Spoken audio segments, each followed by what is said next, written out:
On appelle électrons de valence les électrons qui se retrouvent sur le dernier niveau électronique, c'est-à-dire celui qui est le plus éloigné du noyau.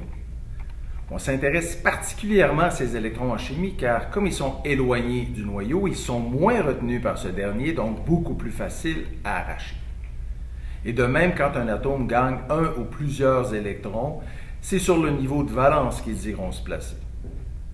Quand on sait que toutes les réactions chimiques impliquent des partages ou des transferts d'électrons, on saisit mieux l'importance de comprendre ce que sont les électrons de valence. Pour les éléments représentatifs, c'est-à-dire ceux qui font partie des familles des éléments suivants, l'hydrogène, le beryllium, le bore, carbone, azote, oxygène, fluor et les gaz rares, famille de l'hélium, le nombre d'électrons de valence correspond au numéro de leur colonne, donc de 1 à 8. À l'exception de l'hélium, toutefois, qui lui n'a que 2 électrons de valence, contrairement aux autres gaz rares de la colonne qui ont 8 électrons de valence. On peut aussi utiliser les représentations en case quantique pour démontrer les électrons de valence. Les éléments de la première colonne se terminent par S1, ont donc un seul électron de valence. Ceux de la deuxième colonne se terminent par S2, 2 électrons de valence.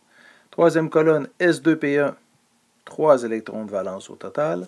Quatrième colonne, S2P2, 4 électrons de valence. S2P3 pour la cinquième colonne, 5 électrons de valence au total. Sixième colonne, S2P4, 6 électrons de valence. Septième colonne, S2P5, 7 électrons de valence. Et huitième colonne, à l'exception de l'hélium, 8 électrons de valence. Remarquez qu'en additionnant les nombres qui sont en exposant, par exemple S2P2, 2 et 2 font 4, ce qui nous donne le nombre total d'électrons de valence. S2P3, 2 et 3 fait 5, 2 et 4 font 6 ici, et ainsi de suite.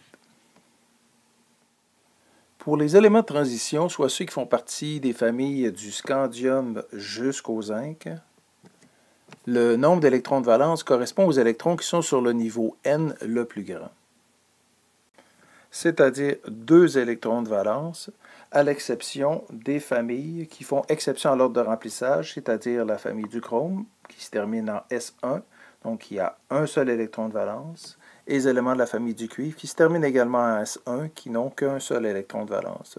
Tous les autres, se terminant en S2, ont 2 électrons de valence.